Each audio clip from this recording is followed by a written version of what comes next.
I started uploading videos on this channel 3 years ago, and in that time I've been to many different theme parks. In today's video, to celebrate 3 years of Resort Explorer, I'm going to rank my top 3 rides at every park I've been to since I started this channel.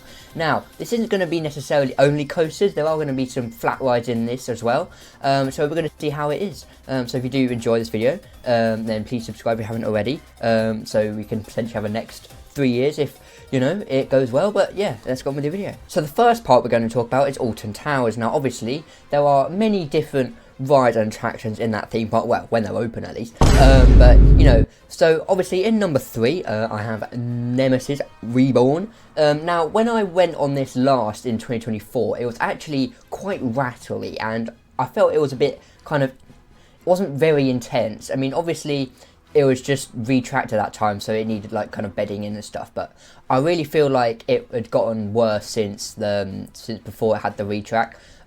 So yeah, I mean, obviously I haven't been like since then, so it could be better now, but that was just, I'm basing it off of my experience, because I am allowed to have my own opinions, guys, okay?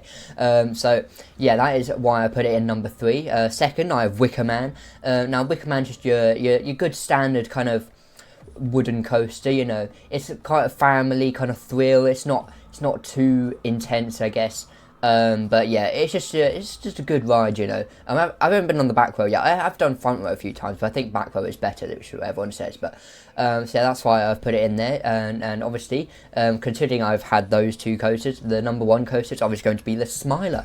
Now obviously the Smiler is a very kind of hot and cold, you know. Some people really love it, and some people just kind of avoid it every time they go. So I think for me, Smiler is just really good. I know people say, oh, it's rough and whatever, but I actually really enjoy it, because even though it can be a bit rattly and jolty at some times, I really think that it's the theming, kind of the backstory, just kind of really makes it a better experience, and it's just kind of really kind of uplifting and atmospheric, I guess. I mean, I haven't done it like at night or whatever, because obviously I haven't been to Alton after dark, or Scarefest, but you know, I think it just has that I don't know, that aura. I don't want to say that, but you know, that's the only word I can think of. So yeah, that's why I put it there. So yeah, that's my first park since I started the channel. So the second park I want to talk about is Thorpe Park. Now obviously Thorpe Park has a range of different coasters, so I'm going to go through them now. So in third place we have Nemesis Inferno. Now obviously some people are going to say, why not Swarm? Well, Swarm is just worse than Nemesis Inferno in my opinion. I think Nemesis Inferno is just a really good invert. I know people say, oh, it's worse than Nemesis or whatever, but I really don't like that it had Nemesis. I know everyone says this, but it's quite a cliche thing to say, but I really think that like it's good in its own right, and like it shouldn't really be related to Nemesis. That's like basically comparing kind of, I don't know, Colossus to Stealth, I don't know, because they're both Intamin, but obviously they're different models and stuff, but you get what I mean. But yeah, I really think that that's what kind of lets it down in a way, because it is a really good ride, you know. It's got really I actually think it could be slightly better than Nemesis Reborn. Don't kill me. But you know, I'll leave that to the comments. If yeah, but you know, so I think that it's just gotten so much better with every time I've gone on it. Like, it's just got so much more intense, kind of whatever seat I go on, it really kind of has that element to it. And obviously the mist, obviously Reborn has a lot more mist, that kind of atmosphere and the theming or whatever, but I think Inferno is kind of a better ride kind of experience. You know, you got the double interlocking corkscrews and whatever, but yeah, I just think it really has that kind of factor to it, you know. So that's why I put Nemesis Inferno in third place. In second place we obviously have Stealth. Not too many surprises here. Stealth is just your classic Intamin launch coaster, you know, obviously 205 foot, 80 miles an hour. It's just that kind of classic, you know. Everyone really has it as their second best, obviously behind the coaster I'm going to talk about in a second, but the launch is really punchy. You don't really get hydraulic launches anywhere else in the world, to be fair, and obviously as they're like kind of dying and stuff, you know, to have 2 Intamin launch coasters, obviously Rita, Alton Towers and Stealth here, you know, it's just really refreshing to see that Thorpe Park wants to keep Stealth for a long time, unlike some parks in the US, but you know, so it's just, even though it doesn't have much to it. It's just the top hat and that's it. That's all it needs, you know. It's just the thrill of going over that top hat so kind of high in the sky, and it's just really, there's not really much out there that does the same. So obviously number one with Hyperia. I don't really need to explain why it's number one. But yeah, it's just you know, that kind of step up that Thorpe Park really needed, you know, because obviously they had kind of these 5 kind of average coasters. I wouldn't say average for the UK, but average in terms of, I guess, the Europe and the wider kind of society. But I think Hyperia was that really kind of coaster that put Thorpe Park on the map, even if people say that Hyperia didn't bring as much financial success as Thorpe Park wanted them to. I think that Hyperia just kind of has that kind of standout factor. You know, when people do go to Thorpe Park, they want to go to Hyperia. You see it as you go over the bridge.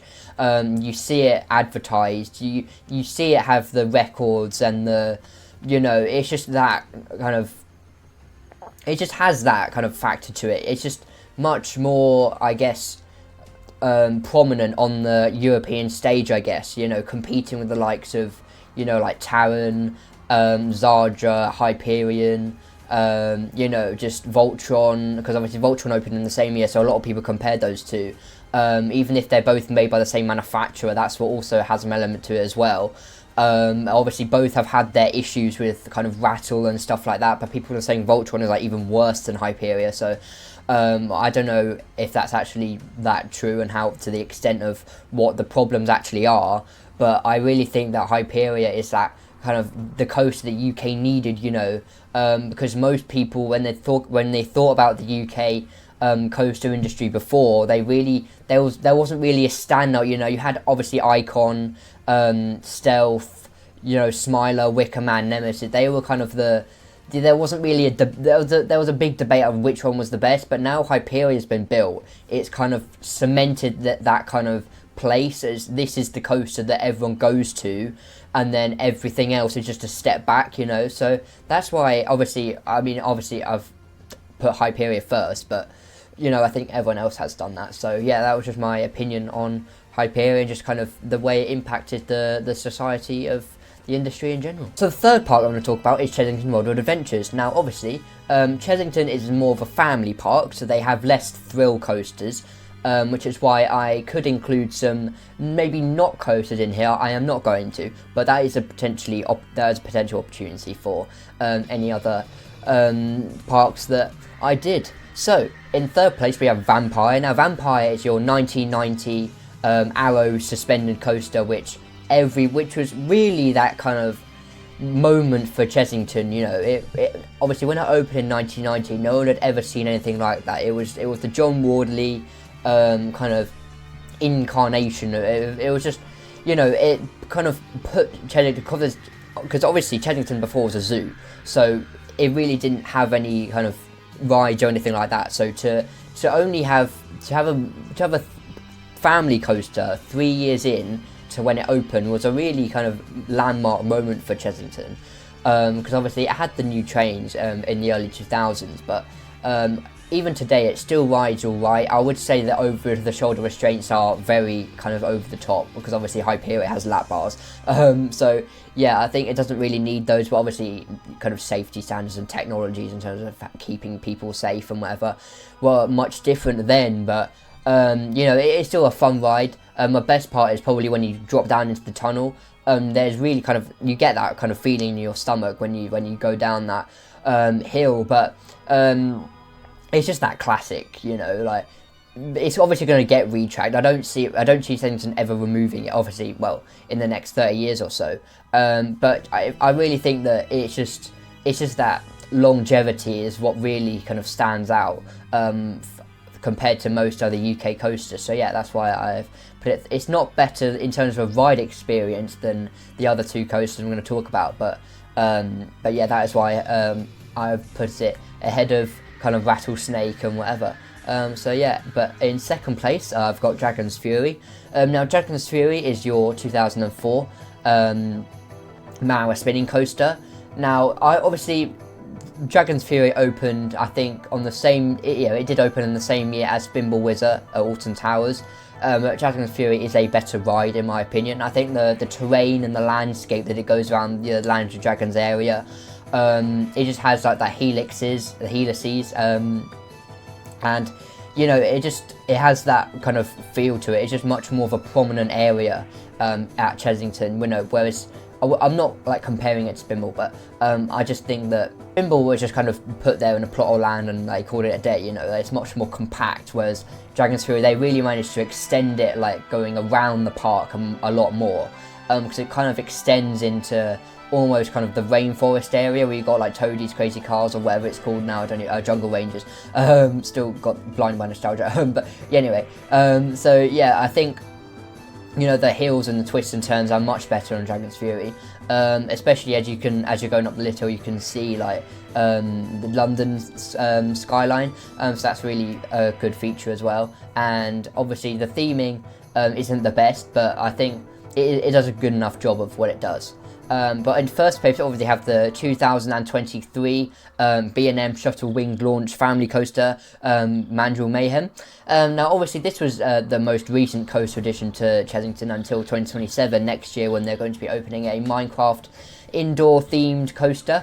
We haven't had the specific details of what the actual layout of that is going to look like, so it could be better or worse than Mandrill Mayhem, who knows.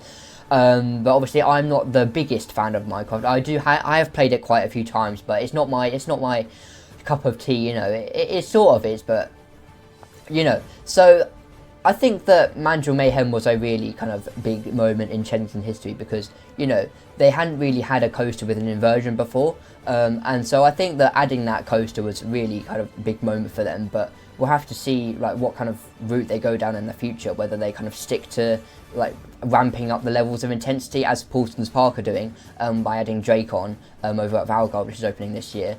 But yeah, I think that Chessington wanted something that was a step up, because obviously they had Dragon's Fury, but that was just a family coaster. They didn't really have anything that kind of appealed to the kind of the bigger kids kind of audience. So I think that was a really prominent feature for Chessington to get that kind of coaster. But I think the way that it interacts with the whole of World of Jumanji is good. I mean, you got Ostrich Stampede and Mammoth Strike, which it kind of surrounds as it goes around the layout. I mean, obviously you've got the massive Jaguar shrine at the background, which kind of is a really good photo opportunity, and kind of it's just it's very picturesque, you know, as it goes like round the helix and then it kind of goes down backwards, which obviously not many other coasters, not even like no other B&M coasters go backwards. I think I could be wrong, but yeah, that is why I just think Mandrill has that really kind of good feature about it. So yeah, I think everyone has Mandrill as number one. I don't think I'm too controversial by saying that, but yeah, that was just kind of my overview of what I think Mandrill did for Chessington. So the fourth part we have is Legoland Windsor. Now obviously this is going to be a segment of the video where I do not talk about coasters the whole time, because there are other attractions that I do think better the coasters that they have on offer. So in third place I have Minifigure Speedway. Now obviously this was the edition for 2024, which is basically just two dueling kind of coasters that just basically go up a spike, not a spike, but just a hill, and they come back down. It's not very thrilling, but it was a good addition because, to be honest, that was last time. But Legoland didn't really have any kind of big coasters at all, really. They only had the dragon, and that was basically it. But yeah, that's basically it's not really themed. It doesn't have that much to it. But it's just a good addition for the park. I guess it replaced the old raft races, which is a great ride, to be fair. Obviously, but times change, and that's what they had to get some more capacity. But we'll have to see what they do with the Viking River Splash plot. There we go. But yeah, so that could be a good addition for a new coaster, whether they get the Galactic Coaster, or they do the Masters of Spin Jitsu over in China. But yeah, there are different options that they could go for. So yeah, but in second place, I have actually got Flight of the Skylion. Now this is the first flying theatre in the UK. It basically takes you on a journey through kind of loads of, I guess, scenes where you're in the wings of Maximus, the Skyline, and you're flying through the volcanoes, you're flying through the forest, you're flying through the water. You know, it has so much visually pleasing elements to it, which I think is really nice, and also the thrilling element of being in your seat and you're moving around and stuff like that, so that's really good. But it's just a solid attraction when it opened in 2021. I think it really revolutionised the way that the Legoland really was, because, you know, they were kind of a bit stuck in terms of what to add, but I think that Mythico area in general really added to it. But in first place, I have Haunted House Monster Party. Now, this is a Vekoma Madhouse, one of the first in the UK. Obviously, you have The Haunting at Drayton Manor, Hex at Alton Towers, and so yeah, I think that, you know, Haunted House Monster Party, when it opened in, I think, 2019, was quite, because obviously Legoland Windsor hadn't really added anything like much, I guess, in that kind of big scale. Then in recently they had Haunted House Monster Party. Obviously they had Flight of the Sky and the whole Mythico area. Then they added minifigure Speedway, but, you know, they still have that kind of classic vibe to it, I guess, with that kind of Egyptian area with laser raiders and that, you know, those smaller flat rides. But I think Haunted House Monster Party, if we talk about that in itself, I think it's a really great ride. You know, they've got the pre-show with the dancing, and yeah, it's really fun. I think that storyline is kind of really what adds to it, to be fair. You know, you got the character, you got the mad scientist, you got the vampire, you got the kind of witch as well. And I think that when you actually go inside, you got the minifigures themselves that are kind of hanging from the ceiling and stuff. So I think it's really atmospheric when you actually go inside. But even though the theming outside is a bit, I guess, cagey with all that massive kind of barriers that like kind of not really themed, just got some posters on the outside, which isn't really very didn't have much effort put into it. But yeah, I think overall it is a great ride. So the fifth park I want to talk about is Blackpool Pleasure Beach. Now, there are a range of coasters I could choose from the old ones to the new ones, but in third place I've got Nickelodeon's Treat. Now, this is a kind of orange themed wooden coaster which has some airtime hills. It's not really exciting, but it's just kind of a nice relaxing ride. So there's not really much to it. I would go into detail, but I really can't, to be honest. So that's basically it. It's just got some nice airtime, that's about it, really. But in second place, I've got Revolution. Now, this is a kind of launch, I don't even know what manufacturer it is, but it's just a launch kind of coaster that it only really has a loop to it. But I think the intensity of the launch is really powerful. You don't really get that kind of feeling anywhere else in the UK. But then you launch backwards, but then you have a backwards loop, which is a really unique element. I think that the uniqueness of it is really what stands out for me. So yeah, that's why I put it in second place. So in first place, I've obviously got Icon. Now, obviously, they had to fit this coaster into a really small space. So I think the fact that they managed to do it so effortlessly with all of the Junior Immelman and the airtime hill and the twists and turns, I think it was a really kind of smart idea of engineering, really. Doesn't really have much of a backstory like most of the rides at Pleasure Beach. But I think what they did with that area was really kind of, it's very aesthetic, because, you know, they didn't really have much in that area, but then when they put Icon in, it really kind of changed the landscape, I guess, with the intertwining of all the other coasters, which is what really stands out at Pleasure Beach. You know, you got all the rides, you kind of big one, Infusion, all kind of compact together, which is what really makes it for me. So yeah, Icon in first for Blackpool Pleasure Beach. So that brings me to the end of this video. I hope you enjoyed. Even though I may have talked about coasters for a bit too long, I hope you did enjoy it. The reason that the lighting changes because I'm filming this, I filmed a few of the shots like a few hours later. So yeah, but I hope you did enjoy 3 years of Resort Explorer somehow. I'm still going. I went from being, I think, how old was I? I think I was 14, now I'm 17, almost 18 this year. But yeah, you know, we'll have to see what the future holds. But thank you for any support, and I'll see you in the next one. Cheerio.